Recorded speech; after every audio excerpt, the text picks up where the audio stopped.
얼른 빨리 보겠습니다. 왼쪽 보시고요. 好了，那我们上一次文字来前面嘛。 집에서 만나게 된 아이고 어떻게 보면 좀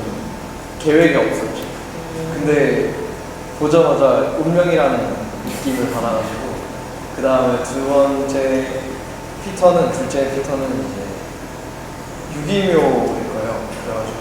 주변 지인이 발견을 해가지고 한 마리 더 키워볼래 하시길래 제가 좋아요 하면서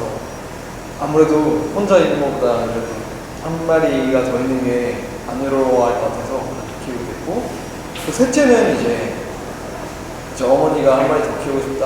저도 한 마리 더 키우고 싶어요 이렇게 해가지고 알아보게 돼서 이제 이렇게 저희 집에 오게 된 애가 오리고요. 넷째 짱아는 진짜 어머니가 너무 더 키우고 싶어 하셔가지고 정말 고양이로 둘러싸인 걸 좋아하시더라고요. 그래가지고 그러면 이번엔 좀 덩치 큰 애를 찾아볼게요 해가지고 찾게 돼서 본 애가 짱한데 지금도 아직은 어머니가 더 키우고 싶어 하시는 게 있어가지고 제 생각에는 한 3마리 정도는 더 키울 수가 있을 것 같은 느낌이 들어요. 他说就是第一只猫，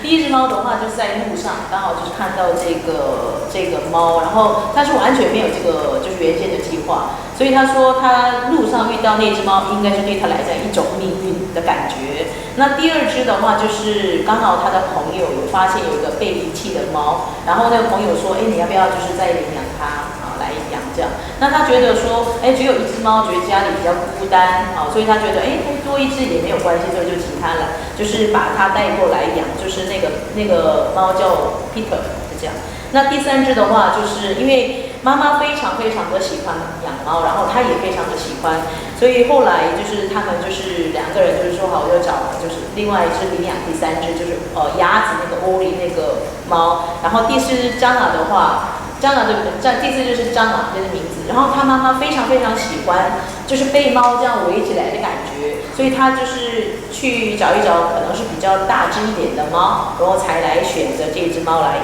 领养它。目前的话，他未来的计划，他说因为他妈妈还是很喜欢这个猫所以他现在将来他也这个可能应该可以再多3只猫有这个可能领养再多3只猫这样。